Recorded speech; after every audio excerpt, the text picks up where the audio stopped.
Welcome back to the story of how Vegeta becomes king. This is episode 2 in this series, so do me a favor, smash that like button and subscribe to the channel if you are new. Make sure to leave a comment down below and your thoughts in regards to how this story is going so far and anything you would like added or to be implemented. But without further ado, let's go ahead and get started. Of course, in episode 1, we left off with Vegeta hearing the news that his father, King Vegeta, was obviously killed and assassinated on planet Android en route to a peacekeeping mission. There was a battle that did ensue between the Saiyans and the androids. Saiyans took casualties amongst some of their highest members. Androids did not take any.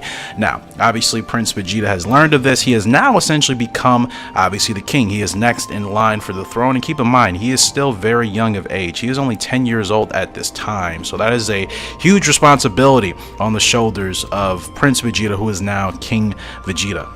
So after hearing the news of his father's assassination, Prince, or I should say now King Vegeta, goes back to his room, essentially, where he's sitting there contemplating what he just heard, and he's just filled with so much anger and just resentment and bitterness because his father never really spent any time with him, and now he is officially gone.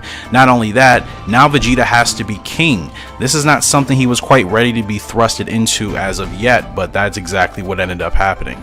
But then he starts to shake his head and says to himself, I'm better off without him anyways. He was never around. I'll be a better king than he ever will be. And then Vegeta eventually starts going to train in his room by himself until the next morning. He is then greeted by one of his fellow officers that says, King Vegeta, it is time to begin your daily training mission. Of course, Vegeta, with his arrogance and his cockiness, says, I don't need to train with you, yada yada yada. But his officer insists that he does train with his fellow officers to obviously build that camaraderie, as well as it's part of the responsibility of king. Now, this is only important to Vegeta now at his current age because he is still young. Keep in mind, his father was completely grown, so it was not his responsibility to continue his training once he was at a certain age. But because our current King Vegeta, aka the old Prince Vegeta, is only 10 years old, he still has to do a lot of training until he reaches that point where training is no longer mandatory for his responsibilities as king. Just wanted to include that in there because I'm sure some people would probably be questioning that. So as Vegeta and his highest ranking officers go to their training quarters, King Vegeta insists that none of his officers take it lightly on him. They insist that they will use all of their power and their strength to demonstrate what the king can show so far. So Vegeta begins to spar with his ranking officer, who is currently 3rd in command. Some basic hand-to-hand exchanges are made, and his fellow officers are really surprised at the strength of the prince, well, now referred to as the king. In fact, they can see some of this quote-unquote strength is actually a result of this anger and this tenacity that King Vegeta has been storing up in himself, obviously with the neglect of his father. The new king is able to deliver an excruciating punch right to the midsection that sends his 3rd officer in command flying backwards.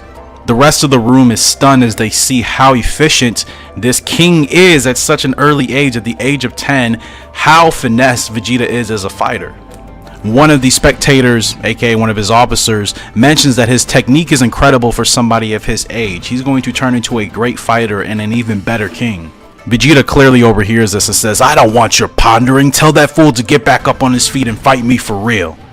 The 3rd ranking officer he just knocked down looked at Vegeta puzzled and said, I am fighting you seriously, Your Honor. This is not a joke. I'm fighting as hard as I can. Vegeta, with an utmost disgusted look on his face, says without blinking at all, You're done. You're relieved of your command. Who's next? The officer drops his mouth and goes, What?